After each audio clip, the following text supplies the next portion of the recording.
I'm Dr. Sanjay Panikar. I founded Amrita Homeopathy 19 years back. We are placed in Koramangala 80 feet road.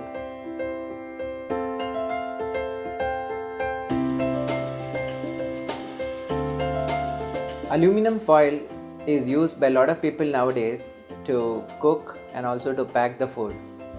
But actually speaking, aluminum has the property of leaching, wherein if you keep any hot substances in it, then it can get slightly corroded and that it enters into the food.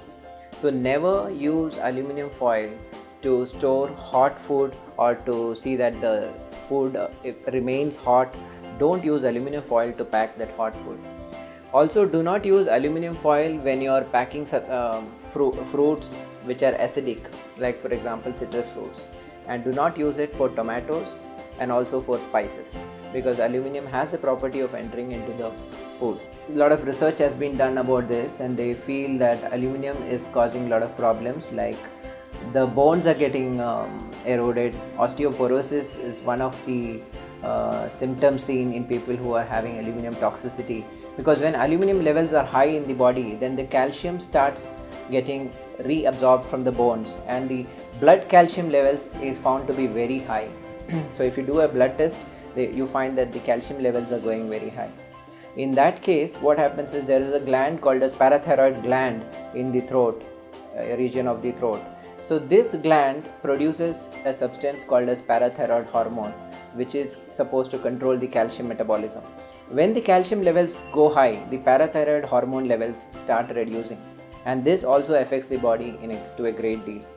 So whenever these kind of things are happening, automatically the bone resorption happens and the bone becomes weaker and weaker.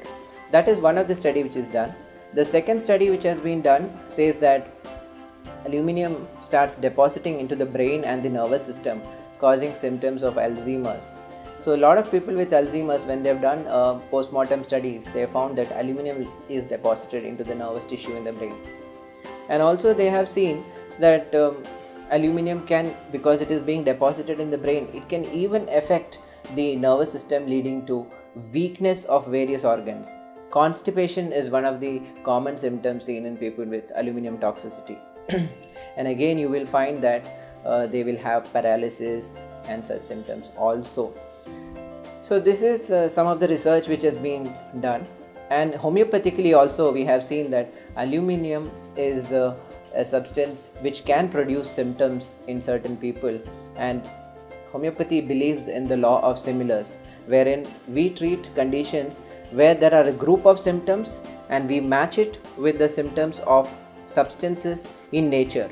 Like for example, aluminum is a common thing which is used by a lot of people, and medicines are made out of aluminum, and we are seeing that the group of symptoms which aluminum can produce in a healthy individual, the same aluminum can be used to treat that group of symptoms in a sick person. Homeopathically, we have seen that aluminum is one of the remedy which we have in homeopathic medicine too. And we have been using aluminum in homeopathic dosages, that is very diluted dosages, and we have been able to cure a lot of cases of aluminum toxicity. Many people don't even know that they have aluminum toxicity, and they just come to us with symptoms like constipation. They come to us with symptoms like maybe even paralysis do come to us, Alzheimer's do come to us.